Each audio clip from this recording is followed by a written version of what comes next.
कि ठाकुर जी एक दिन गोविंदास जी के संग खेल रहे थे और खेलते खेलते ठाकुर जी ने गोविंदास जी को घोड़ा बना दिया, गोविंद स्वामी को, और घोड़ा बना करके और ठाकुर जी उनके ऊपर बैठ गए और गोविंद स्वामी की दोनों चुटिया पकड़ करके ठाकुर जी जैसे मानो चाबुक खींच करके और जैसे घोड़ा चला में, ऐसे गोविंदास जी कहें चल मेरे घोड़ा, चल मेरे घोड़े, और गोविंदास जी चले। बोले लाल जी आनंद कर रहे हैं।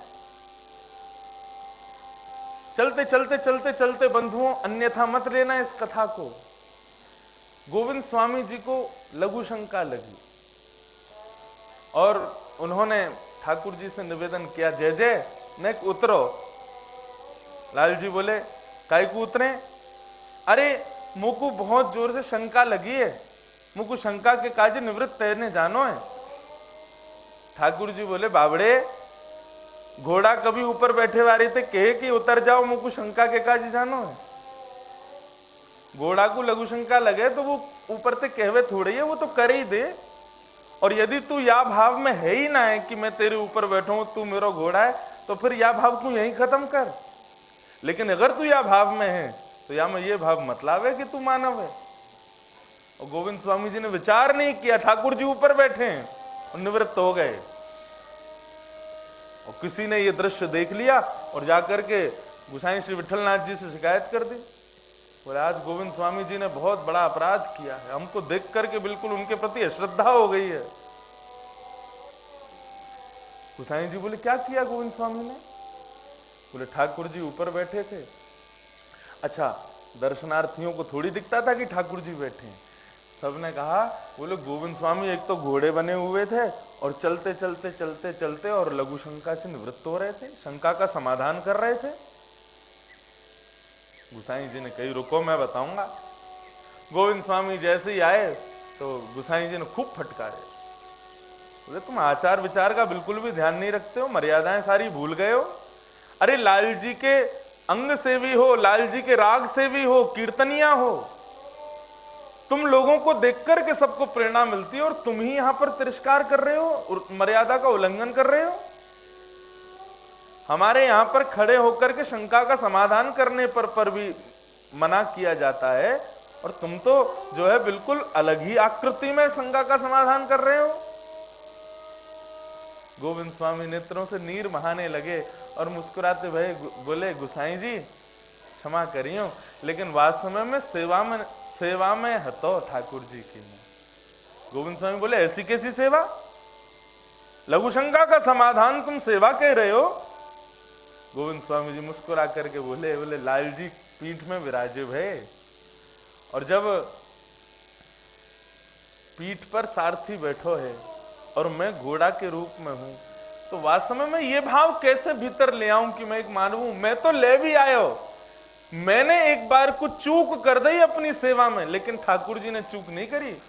वो मुझको तब भी घोड़ा स्वरूप ही मानते रहे, उनकी आज्ञा से मैंने ऐसा किया। तब श्री गोविंद स्वामी जी के इस भाव को सुनकर के श्री विठलनाथ जी बड़े भावुक हो गए। कहने का अभिप्राय इस भाव से क्या पता चला कि कोई भी संबंध हो, अब गोविंद स्वामी जी तो घोड़े बने हैं, उस संबंध में हम चूक कर जाते हैं, लेकिन ठाकुर जी को जिस संबंध से तुमने स्वयं को प्रस्तुत किया है ना, ठाकुर जी उसमें चूक होने नहीं देते। ठाकुर जी यही देखते हैं कि तुम चूक कहां रहे हो। जो संबंध ठाकुर जी के सामने प्रस्तुत करो, जिस भाव से ठाकुर जी के सामने प्रस्तुत हो, उस भाव में पूर्णता हो, कहीं हम चूके ना, ये विचार करना, ये एक सखा का पहला लक्षण है। चूक नहीं होनी चाहिए। तुमने लाल जी को यदि सखा मानो है तो अपने सखत्व को पूर्ण रूपेण प्रस्तुत करो ठाकुर जी के सन्मुख। दूसरा भाव बंधुओं, सखा के अंदर क्या होना चाहिए? सखा विरक्त हो। विरक्त बोले तो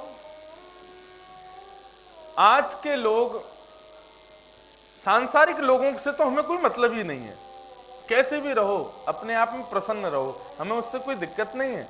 लेकिन जब यहां बात ठाकुर जी से संबंध की है तो संबंध रखने वाले ध्यान दीजिएगा, वो विरक्त होने चाहिए। विरक्त बोले तो जैसे श्रीमद् भागवत में कुंती जी भगवान से क्या कहती हैं कि यथा ऋषिकेश खलेन देवकी कंसेन रुद्धार्ति चिरं सुचार्पितम् कंसेन रुद्धार्ति चिरं सुचार्पितम्